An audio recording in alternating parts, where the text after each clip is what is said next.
ഞാനിന്ന് ഈ ചർച്ചയിൽ പങ്കെടുക്കാൻ വന്നത് തന്നെ ഈ നെഗറ്റീവായിട്ട് സൈബർ ബുള്ളിങ് നടക്കുന്ന കുറച്ച് ടീമുകൾ വരും, അവരെയൊക്കെ ഒന്ന് മാന്തി പൊളിക്കണമെന്ന് കരുതിയാ ഞാൻ വന്നത്. ആരെയും കിട്ടിയില്ലയോ? ആരെയും കിട്ടിയില്ല എന്ന് മാത്രമല്ല, ജോബി ചുമന്ന നല്ല രീതിയിൽ കാര്യങ്ങൾ ചെയ്തു പോകുന്നതാണ്. പിന്നെ അല്ല, ശിവശങ്കരപിള്ള ഉണ്ടല്ലോ, ഇവിടെ ആളില്ലെന്ന് വിചാരിച്ച് താങ്കൾ പറയാതിരിക്കണ്ട. ലോകത്തിന്റെ പല ഭാഗങ്ങളിലും ഇരുന്ന് യൂട്യൂബ് ബ്ലോഗേഴ്സ് ഇത് കാണും അല്ലേ? കാണുമ്പോ മാന്തി പൊളിക്കേണ്ടവര് അവർക്ക് ഫീൽ ചെയ്യും. ജോബിയോട് എനിക്കൊരു ചെറിയ ഒരു എതിർപ്പ് ഉണ്ടെന്ന് പറയുന്നത്, ജോബി കാര്യം ജോബി എല്ലാം നല്ല പരിപാടികളൊക്കെ ചെയ്യുമെങ്കിൽ ഈ മരുന്ന് കമ്പനികൾ എന്തോ കൂടോത്രം കൊടുത്തിട്ടുണ്ട്.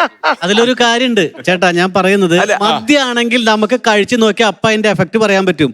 ഒരു ഷുഗറിന്റെ മരുന്ന് ലീഗലി എല്ലാ പേപ്പറും കാര്യങ്ങളും ഉള്ള ഒരു സ്ഥാപനം നമ്മൾ വിളിക്കുന്നു. അത് അവര് മെഡിക്കൽ സ്റ്റോർ വഴി ചെയ്തോണ്ടില്ല. ജോബി അതിനകത്ത് പോയിട്ട് ഇതിന്റെ സാങ്കേതികത്വവും അതിന്റെ ഒരു ഷുഗറിന്റെ മരുന്ന് കഴിച്ചു നോക്കിയിട്ട് ഷുഗർ മാറിയിട്ട് അത് പറയാൻ പറ്റില്ല. പറ്റുമോ?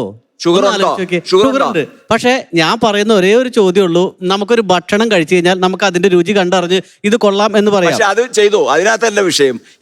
ഒരു ഉള്ളിൽ കഴിക്കുന്ന ഏതൊരു മെഡിസിനെയും നമ്മൾ അങ്ങനെ ഒരു പൊതു പ്ലാറ്റ്ഫോമിൽ വന്നിട്ട് അതിനെ പ്രൊമോട്ട് ചെയ്യുന്നത് തെറ്റാണ്. അതൊരിക്കലും ചെയ്യാൻ പാടില്ല. വേറൊരു കാര്യമുണ്ട്, ഞാനൊരു വീഡിയോ ചെയ്യുമ്പോൾ ആ ഡോക്ടർ അവിടെ ലീഗലി ലൈസൻസ് അവരുപയോഗിക്കുന്ന മരുന്ന് ഇതെല്ലാം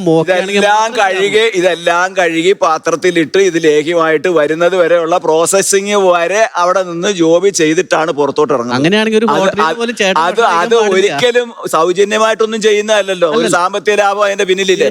അതെന്തിനാണ് ഈ കേരളത്തിലുള്ളവർക്ക് വേണ്ടിയിട്ട് അങ്ങനെ ഒരു പ്രൊമോഷൻ? ഇവിടുത്തെ സൂപ്പർ സ്റ്റാറുകള്, സെലിബ്രിറ്റികള്, ഇവര് ഐസ്ക്രീം കഴിക്കുന്നുണ്ട്, ഇവര് കോളേജിൽ പരസ്യങ്ങൾ ചെയ്യുന്നുണ്ട്. ഇവരെ മക്കളാ കോളേജിൽ പഠിച്ചിട്ടാണോ ഈ പറയുന്ന ആൾക്കാര്? അവരൊക്കെ ഇത് കഴിക്കുന്നതായിട്ട് കാണിക്കുന്നതേ ഉള്ളൂ. ഞങ്ങളെക്കാളും അവരാരും കഴിക്കുന്നില്ല. കഴിക്കുന്നുണ്ടോ? ഷാരൂഖ് ഖാൻ കോള കുടിക്കുന്നതായിട്ട് കാണിക്കുന്നുണ്ട്. ഷാരൂഖ് ഖാൻ കോളയൊന്നും കുടിക്കൂല. ഈ പൊതുസമൂഹത്തില് 3000 രൂപയുടെ ഒരു ഡൊമൈൻ എടുത്തു കഴിഞ്ഞാൽ ലോകത്തുള്ള ആരെയും എന്തും പറയാം. അതാണല്ലോ ആ ബസ്സിലിരുന്ന് ദീപകിന്റെ ഒരു ഉദാഹരണം പറയാം. അപ്പൊ ഇപ്പോഴാ കക്ഷി ജയിലിൽ നിന്ന് ഇറങ്ങി വന്നിട്ട് ഇപ്പം ദൃശ്യം 3 റീലുമായിട്ട് ഇറങ്ങിയിട്ടുണ്ട്. നഷ്ടപ്പെട്ടത് ആർക്കാ? അപ്പൊ ഇത്തരത്തിലുള്ള ഇവിടെ ഇന്നിപ്പം ആരും വന്നിട്ടില്ല എന്നാണ് ഞാൻ മനസ്സിലാക്കുന്നത്. പ്രധാനപ്പെട്ട ടീമുകളൊന്നും ഇവിടെ വന്നിട്ടില്ല. കാരണം അവർക്കറിയാം ഇവിടെ വന്നിരുന്നാൽ ശരിയാവില്ല. അത് ചിലപ്പോ അറിഞ്ഞിട്ടുണ്ടാവും, തീർച്ചയായിട്ടും. ഒരു കാര്യം പറയാം, ഞാനത് ക്ലിയർ ചെയ്യാൻ വേണ്ടിയിട്ടാണ്. ഇന്ന് വരെ എനിക്ക് എന്നെ വളർത്തി വലുതാക്കി ഇന്ന് ഈ ഫ്ലോറിൽ എത്തിച്ച ജനങ്ങൾ കഴിഞ്ഞിട്ട് എന്തുള്ളൂ. പക്ഷെ ചില സാധനങ്ങളൊക്കെ ചെയ്യുമ്പോ എന്റെ അങ്ങനെ ഉണ്ടെങ്കിൽ ഈ അതിനോട് എനിക്ക് യോജിപ്പില്ല. അതുകൊണ്ടാണ് ഞാൻ പറഞ്ഞത്. എത്ര രൂപ തരാന്ന് പറഞ്ഞാൽ അലോപ്പതി എന്നൊക്കെ പറഞ്ഞ് ഇപ്പൊ ഒരു ഞൊട്ടയടിക്കൽ പരിപാടി ഉണ്ട്. എല്ലാവരുടെയും ഡിസ്ക് പിടിച്ച് കഴുത്ത്, ഇതൊക്കെ എന്ന് വെച്ചാൽ ഒരു പ്രാക്ടീസ് ഇല്ലാതെ ചെയ്ത് കഴിഞ്ഞാൽ പാരാലൈസിസ് ആയി പോവും. 20 മില്യൺ ആൾക്കാരൊക്കെ കാണുന്ന ജോബിയുടെ ഈ പ്രോഗ്രാം ഇതേപോലെയുള്ള അവയർനെസ്സും കൂടി കൊടുക്കണം.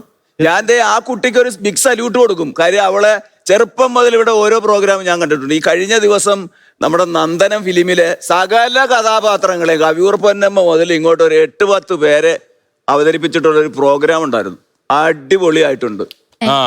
അപ്രീഷിക്കാൻ പറ്റത്തില്ല. മിടുക്കിയാണ്, വളർന്നു വാ. ജോബി വളർന്നു കഴിഞ്ഞു. ജോബിക്ക് ഇനി ചാമ്പക്കായി ലവലോലിക്കായി ഒന്നും ഇടേണ്ട കാര്യമില്ല.